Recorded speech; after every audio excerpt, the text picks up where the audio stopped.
안녕하십니까. 내추럴 보디빌딩학과 총장 기토리입니다. 오늘 강의의 목차는 다음과 같습니다. 첫 번째, ATP. 두 번째, 에너지 저장소로서의 지방세포. 세 번째, 탄수화물과 지방의 상호작용. 네 번째, 에너지 밸런스, 칼로리 인과 칼로리 아웃. 그러면 오늘 강의에 앞서 칼로리에 대해서 먼저 살펴보겠습니다. 우리는 칼로리에 대해서 많이 들어봤고 그것이 중요하다는 것을 알고 있습니다. 그런데 대부분의 사람들은 칼로리가 도대체 어떤 의미를 갖는지 모릅니다. 칼로리는 무엇일까요? 칼로리는 쉽게 말해서 에너지입니다. 그리고 여러분들은 칼로리를 현미경으로 볼 수 없습니다. 왜냐하면 이 칼로리, 즉 에너지는 분자 구조를 갖고 있지 않기 때문입니다. 칼로리는 음식을 먹음으로써 음식으로부터 에너지를 추출해낸 것으로 보시면 됩니다.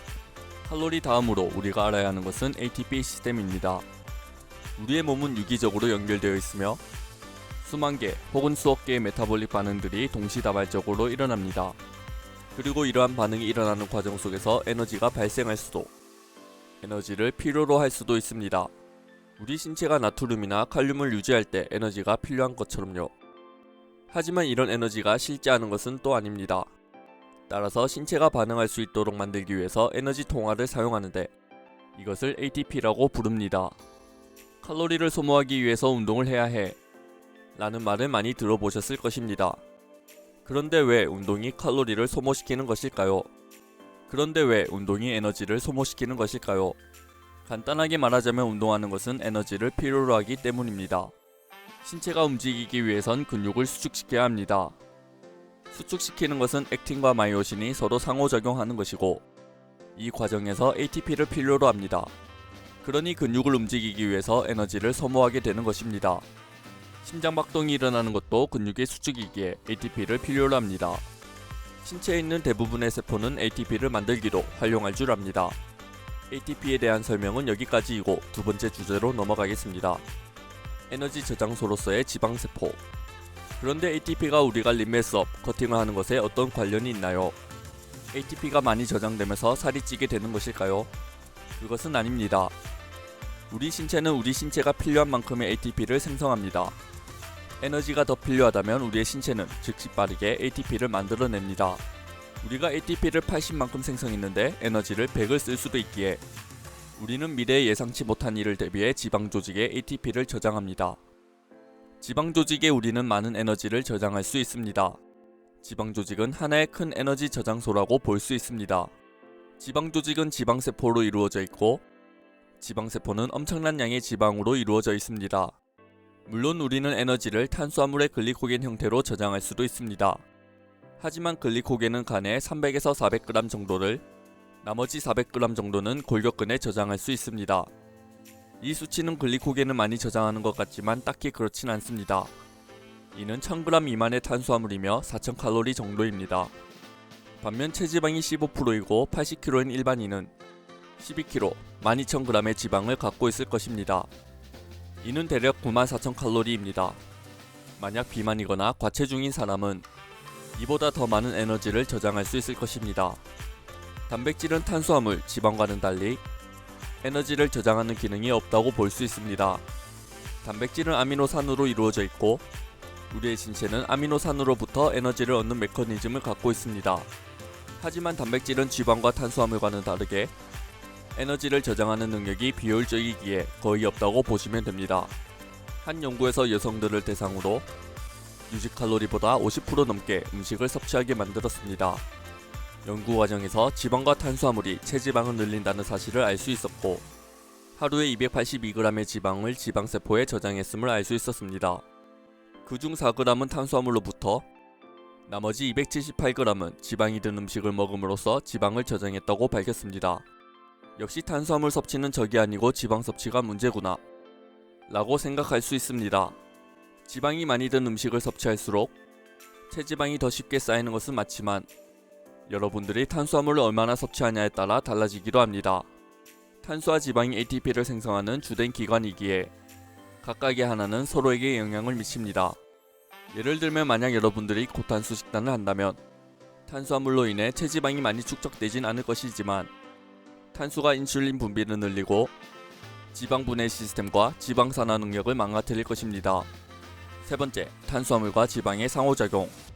체지방이 탄수화물을 많이 저장할 수는 없지만 탄수 섭취가 많다면 식이지방이 지방 조직에 많이 저장될 것입니다. 왜냐하면 우리의 몸은 체내에 많이 있는 포도당을 우선적으로 산화시키고 지방 저장에 필요한 식이지방을 남겨놓기 때문입니다. 반대로 고지방, 저탄수 식단을 진행한다면 지방을 우선적으로 태울 것입니다. 왜냐하면 체내엔 탄수와 인슐린이 낮을 것이고 지방 분해와 지방 산화의 비율을 올릴 것이기 때문입니다.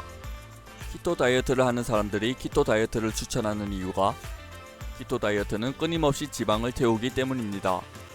그리고 그 지방을 태우는 이유는 지방을 많이 먹기 때문인 것입니다. 하지만 지방을 태우는 동시에 우리 신체는 보다 많은 지방을 저장할 것입니다. 간단하게 요약하자면 탄수 섭취가 올라가면 지방 산화는 내려가고 탄수 산화는 올라갑니다. 지방 섭취가 올라가면 탄수 산화는 내려가고 지방 산화는 올라갑니다. 지방 저장에도 똑같이 적용됩니다. 탄수 섭취가 올라가면 지방 섭취가 내려가고 지방질의 지방이 덜 저장됩니다. 지방 섭취가 올라가면 탄수 섭취가 내려가고 지방질에 지방이 더 많이 저장됩니다. 이것이 무엇을 의미할까요? 우리의 몸은 매우 플렉시블, 유연하다는 말입니다. 그리고 탄수화물 섭취나 지방 섭취가 우리의 몸을 살찌게 만드는 것이 아니라 에너지 밸런스, 그러니 칼로리 인과 칼로리 아웃의 문제라는 것입니다. 네 번째, 에너지 밸런스, 칼로리 인과 칼로리 아웃. 왜 에너지 밸런스가 중요한지 알기 위해선 칼로리 인과 칼로리 아웃을 구성하는 요소들을 살펴볼 필요가 있습니다. 칼로리 인은 말 그대로 하루 동안 음식을 통해 얻는 칼로리를 말합니다. 그리고 칼로리 인이 칼로리 아웃보다 크다면 체중이 증가하는 것이고 칼로리 인이 칼로리 아웃보다 작다면 체중이 감소한다고 보시면 될 것입니다. 칼로리 아웃은 TDE와 관련이 있는데요. TDE는 4가지로 구성됩니다. 첫 번째, BMR, 두 번째, 니트와 NEPA, 세 번째, EA, 네 번째, TEF. 그러면 각각의 요소를 한번 보겠습니다. BMR은 TDE의 가장 큰 부위를 차지합니다. 그리고 신체의 기본적인 활동을 작동시키기 위한 에너지라고 보시면 됩니다. 그렇기에 만약 여러분들이 운동을 하지 않는 일반인이라면 TDE 중 BMR은 가장 큰 부위를 차지하게 될 것입니다. 니트는 운동을 하지 않는 상태에서 쓰는 에너지를 말합니다. 타이핑을 치거나 꼼지락거리거나 이야기를 하거나 하는 등을 예로 들 수 있습니다. NEPA는 걷거나 청소하거나 요리하거나 아이들과 노는 등의 활동을 의미합니다.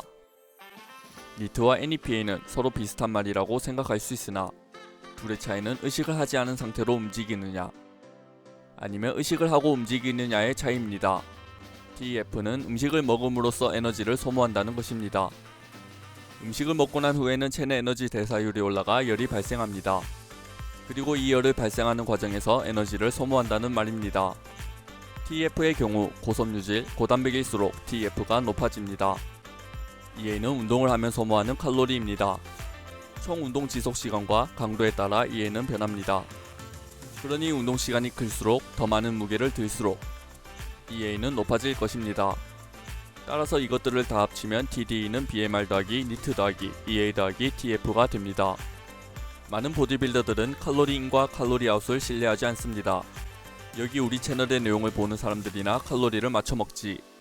사실 많은 선수들이 아직도 이 에너지 밸런스와 칼로리 인, 칼로리 아웃을 실천하지 않습니다. 일일이 다 재서 식단을 하는 것이 귀찮다는 개인적인 이유도 있지만 그들이 에너지 밸런스, 칼로리 인과 칼로리 아웃이 거짓이라고 주장하는 근거는 연력학 제1법칙 때문입니다. 연력학 제1법칙은 에너지는 생성되거나 소멸되지 않고 형태만 바뀌며 이동한다는 것입니다. 그리고 이 연력학 제1법칙은 닫힌 개에만 적용되는데 우리 몸은 열린 개인데 연력학 제1법칙을 적용하려고 한다는 말입니다. 만약 우리가 2000칼로리를 먹는다면 이 모든 것이 ATP로 가거나 저장되지 않고 어느 정도는 신체의 열 발생을 위해서 에너지가 활용될 것입니다. 따라서 우리 몸에서는 칼로리 인과 칼로리 아웃 과정이 이루어진다는 말입니다. 예를 들어 한 식단 방법이 TD에서 300칼로리를 더 증가시켰다면 이는 체지방 감소를 더 가져올 것이고 칼로리 아웃이 진행되었다는 것입니다. 그렇게 어떤 식단이 더 효과가 있다 없다는 모두 에너지 밸런스, 칼로리 인, 칼로리 아웃 TDE로 설명될 수 있습니다. 그 극도로 통제된 실험에서 총 칼로리와 단백질은 같게 하고 지방과 탄수화물의 비율은 신경 쓰지 않은 채로 연구를 진행했습니다. 그 결과 체중 감소는 일어나지 않았다고 밝혔습니다. 이 연구들은 정말 통제된 상태로 진행됐는데요. 피실험자들은 연구자들이 주는 음식만을 먹었고 최고급의 기계들로 TDE를 측정했기 때문입니다. 오늘의 강의를 요약하겠습니다. 첫 번째, 에너지 밸런스가 체중 증가와 체중 감소를 결정한다. 두 번째, 체중 감소가 일어나지 않았다는 것은 에너지 결핍 상태가 아니라는 것이다. 세 번째, 결핍 칼로리를 먹었음에도 살이 빠지지 않았다는 것은 거짓말이다. 음식 섭취에 리킹이 있거나 TDE에서 문제를 찾을 수 있다. 네 번째, 칼로리와 단백질이 동일한 상태에서 탄수 섭취량과 지방 섭취량을 마음대로 섭취해도 체중 변화는 일어나지 않는다. 미트리로 받는 모든 수익금을 기부하고 있습니다. 많은 구매 바랍니다. 오늘의 강의가 유익하셨다면 좋아요, 구독, 알람 설정 부탁드립니다.